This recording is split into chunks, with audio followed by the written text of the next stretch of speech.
تینوں مطلب ہے جو آپ کہیے پولیٹیکل سٹارز نے، وہ میاں نواز شریف ہوں، شہباز شریف ہوں، مریم نواز شریف ہوں، انہوں نے اس بات کا، جیسا کہ اکثر جلسے میں وہ ذکر کرتے ہیں کہ 30 سال سے کم کے کون لوگ ہیں، 30 سال سے زیادہ کے کون لوگ ہیں، نوجوان کتنے ہیں،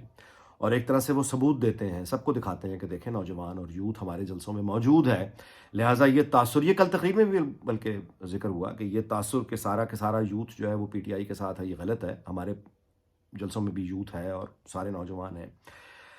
یہ ایک کمپنسیشن کی کوشش تو ہو سکتی ہے، یہ ایک آپ یوں کہیے کہ سیاسی جواب تو ہو سکتا ہے، کسی تنقید کا سیاسی جواب تو ہو سکتا ہے، لیکن یہ کوئی حقیقی تصویر پیش نہیں کرتا۔ یعنی یہ کہ یہ کہا جائے، اب ظاہر ہے کہ مسلم لیگ نون ایک بہت بڑی جماعت ہے، ظاہر ہے کہ ان کا ایک بہت بڑا ووٹ بینک ہے، ظاہر ہے کہ وہ جب آئیں گے تو اس میں یوتھ ہوگی، کوئی مطلب ہے ایسا تو نہیں ہے کہ کوئی مطلب ہے کہ نوجوان ہے ہی نہیں سرے سے، وہ یہ تو بات ہی غلط ہے۔ تو تنقید تو یہ ہو ہی نہیں رہی کہ مسلم لیگ نون کا جو ووٹ بینک ہے اس میں یوتھ نہیں ہے، تنقید یہ تو ہے ہی نہیں کہیں سے بھی۔ ظاہر ہے کہ جماعت کا ووٹ بینک ہے تو اس میں نوجوان بھی ہوں گے، ظاہر ہے پیپلز پارٹی کا ایک ووٹ بینک ہے، ادھر بھی نوجوان ہوں گے، ظاہر ہے لبیک بھی اپنا ایک ووٹ بینک رکھتی ہے، وہاں بھی نوجوان ہوں گے۔ تو اپنے ووٹ بینک میں جو شامل نوجوان ہیں ان کو دیکھ کر مطمئن رہنا اور اس اطمینان کا اظہار کرنا، یا اس کو بطور جواز یا دلیل کے پیش کرنا کہ اوور آل ساری یوتھ جتنا بھی ووٹ بینک ہے وہ میں سپورٹ کر رہا ہے، یہ اپروچ ہی میری سمجھ سے باہر ہے، کیونکہ ایسا نہیں ہوتا۔ یوتھ اصل میں جس کو کسی بھی پارٹی نے اپنی طرف اٹریکٹ کرنا ہے، وہ لبیک ہو، پیپلز پارٹی ہو، نون لیگ ہو، تو آپ نے اس یوتھ کو اپنے ساتھ انگیج کرنا ہوتا ہے جو آلریڈی آپ کے ووٹ بینک میں نہیں ہے۔ آپ نے اس یوتھ کو اپروچ کرنا ہوتا ہے، ان کو آپ نے انوالو کرنا ہوتا ہے، ان کو آپ نے اپنے دامن میں سمیٹنا ہوتا ہے۔ اس کے لیے ایک ایفرٹ چاہیے، اس کے لیے کمیونیکیشن چاہیے، اس کے لیے ٹولز چاہیے،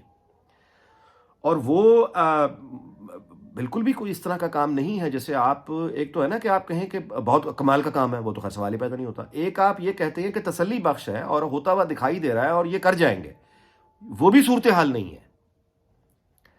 سو یوتھ کو انگیج کرنے کی مجھے نہیں، یعنی وہ اپنی جگہ موجود ہے، وہ کمی جو ہے، شدید کمی، وہ اپنی جگہ موجود ہے، اور اس کا امپیکٹ ہوتا ہے اور اس کا ایفیکٹ ہوگا، کیونکہ پولیٹیکل پارٹی جو بھی ہوگی وہ طاقت، بنیادی طاقت اپنی جڑوں یعنی عوام سے حاصل کرتی ہے، باقی سہارے بعد میں آتے ہیں۔ اگر آپ صرف انہی سہاروں پر، جس طرح دیکھیں نا کہ میرے زمین پر پیر ہوں گے اور اس کے بعد آپ کا کوئی سہارا بھی ہو تو آپ مضبوط ہوتے ہیں، زمین پہ اگر پیر ہی نہیں ہے، صرف اوپر کا سہارا ہے اور نیچے آپ کی ٹانگیں ہوا میں جھول رہی ہیں، تو پھر آدمی یعنی وہ اس کی کوئی یعنی وہ پھر یعنی وہ مناسب کوئی ایسی بات نہیں ہے جس پر آپ مستقبل کی تعمیر کر سکیں۔ اب آتے ہیں جی صحافیوں کو جو نوٹس، میں بہت اعتراض ہے مجھے اس بات پہ کہ صحافی، یوٹیوبرز آپ کہہ سکتے ہیں، وہ تو جھوٹے بھی یوٹیوبرز ہی ہوتے ہیں، ظاہر ہے، ان کو جو یہ ایف آئی اے حرکت میں آئی اور اس کے بعد جو بات کی گئی اور جو چیف جسٹس نے آج وہ سب ریمارکس، آپ میں دہرانے کا کوئی فائدہ نہیں ہے، میں صرف اتنی گزارش کروں گا کہ یہ اب معاملہ اصل میں ہو ایسا گیا ہے کہ یہ بلی کے گلے میں گھنٹی کون باندھے، جانتے سب ہیں کہ جھوٹ بولنا، انتشار پھیلانا، جھوٹی خبریں، یہ شیطان کا کام ہے، یہ خبیثوں کا کام ہے، یہ خباثت ہے کہ آپ جھوٹ بول کے فساد پیدا کرنے کی کوشش کریں، ریاست کے خلاف فساد کی کوشش کریں، حکومت کے خلاف فساد کی کوشش کریں، لوگوں میں آپس میں فساد کی کوشش کریں، یہ سب کا سب خباثت ہے، اور جھوٹ، انتشار، جھوٹے الزام لگانا خباثت ہے۔ لیکن یہ معاملہ کچھ ایسا بن گیا ہے کہ یہ بلی کے گلے میں گھنٹی باندھنے کو تیار کوئی نہیں ہو رہا۔ مجھے لگتا ہے یہ گمان ہی ہے کہ شاید یہ ڈر ہے کہ جی ہم نے اگر پابندی لگا دی تو ہمیں یعنی سیاہ دور میں یاد رکھا جائے گا، یا تو یہ کوئی احساس ہے کہ تاریخ میں یعنی right side of the history اور wrong side of the history, یہ تذبذب ہے، اور اس کو گھنٹی نہیں باندھی جا رہی، اس معاملے کو، نہ الیکٹرانک میڈیا پر نہ سوشل میڈیا پر۔ تو دیکھیے بات یہ ہے کہ ہم تو عام سے لوگ ہیں، سویلین ہیں، ووٹ ہی دے سکتے ہیں، تو ہم اسٹیبلشمنٹ میں نہ کسی کا انتخاب کر سکتے ہیں، نہ جوڈیشری میں کسی کا انتخاب کر سکتے ہیں، نہ ہی انتظامیہ میں ہم کسی کو ووٹ دے کر لاتے ہیں۔ ہم تو سیاسی جماعتوں کو ووٹ دیتے ہیں، پارلیمنٹ کو منتخب کرتے ہیں، انہی سے یہ امید کر سکتے ہیں، انہی سے توقع کر سکتے ہیں، انہی سے مطالبہ کر سکتے ہیں، انہی پر دباؤ ڈال سکتے ہیں۔ اور وہ دباؤ کیا ہے؟ وہ یہ ہے کہ آنے والی حکومت، آنے والی پارلیمنٹ، یہ کوئی حکومت میں آنے والی پارٹی بھی نہیں، جتنی بھی پارٹیز منتخب ہو کے پارلیمنٹ میں جاتی ہیں، اگر تو قانون سازی جھوٹی خبروں کے لیے میں مان نہیں سکتا کہ موجود نہ ہو، اگر نہیں ہے تو ہونی چاہیے، اگر قانون کی حکمرانی قائم کرنے میں کوئی رکاوٹیں ہیں، اس کے لیے کوئی لیجسلیشن ریکوائرڈ ہے تو ہونی چاہیے، اگر موجود ہے تو امپلیمنٹ ہونا چاہیے۔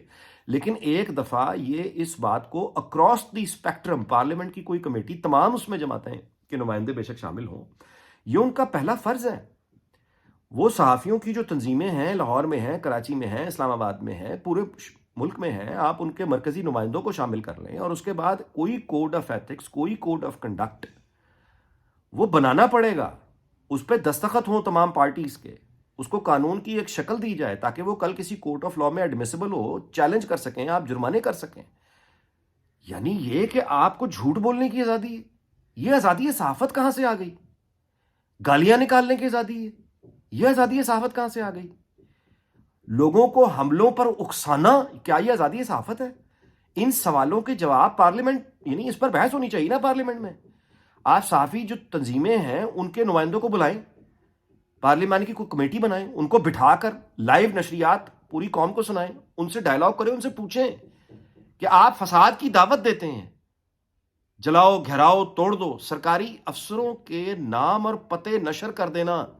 اور لوگوں سے یہ کہنا کہ جاؤ ان کے گھروں پر جا کے حملہ کر دو، کیا یہ صحافت ہے؟ آزادی صحافت ہے؟